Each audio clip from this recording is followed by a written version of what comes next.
Okay, so episode 3 of this little mini course, we're starting to get a little bit more technical, looking at insulin resistance, but I'll try to explain it today in the simplest terms possible. And we'll start by looking at what insulin is and what it does. So insulin is a hormone produced by the pancreas that helps to regulate blood sugar levels. It sort of acts like a key to allow glucose to enter cells where it's then used for energy. A normal insulin response after eating, so carbohydrates are digested and turn into glucose and then enter the bloodstream. The pancreas then releases insulin. Insulin signals cells to absorb that glucose, and it's then stored in either muscle, liver, or fat. Blood glucose then returns to baseline because the sugar or the glucose has been transported out of the blood, and that is a healthy system with responsive cells and appropriate insulin release. Insulin has a couple of other roles as well that helps it regulate blood sugar. So it moves glucose into muscle cells.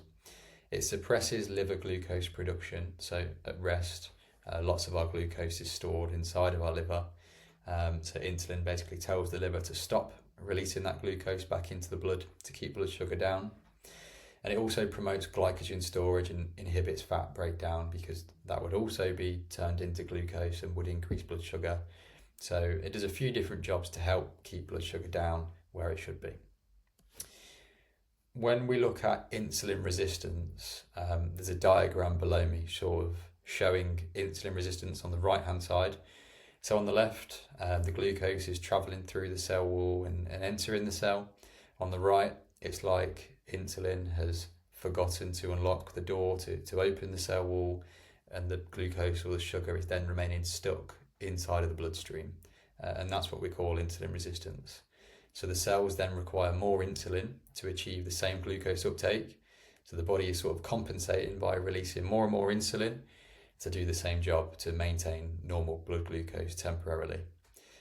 Early stages of this often will show normal blood glucose because insulin is just working harder, but elevated insulin levels. So if you have a blood test with high fasted insulin, that might be what's going on.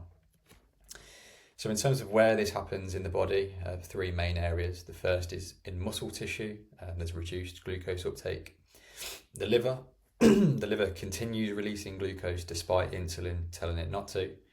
And then in adipose tissue or body fat, we have an increased release of fatty acids, which also then increases blood sugar.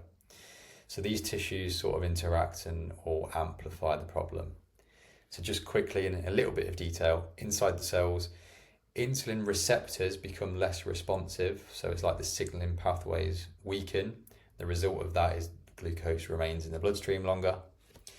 Liver fat, so fat inside the liver and muscle disrupts those insulin signaling pathways as well. When liver fat increases, the liver continues releasing glucose. Insulin can't suppress that glucose output effectively. So we have elevated fasting glucose and elevated fasting insulin, which again are often early detectable signs of insulin resistance. And then pancreas compensation. So to maintain that normal blood glucose level, the pancreas increases its insulin production.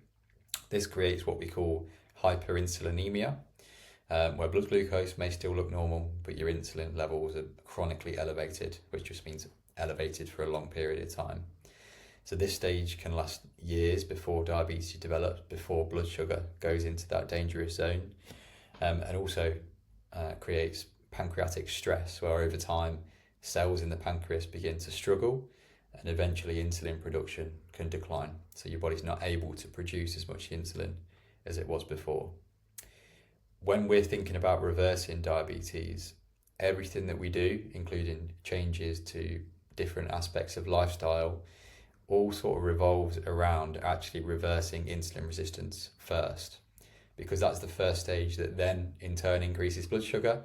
We need to focus on everything we can do to reverse insulin resistance, or we call it improve our insulin sensitivity, and that will then help to get blood sugar down.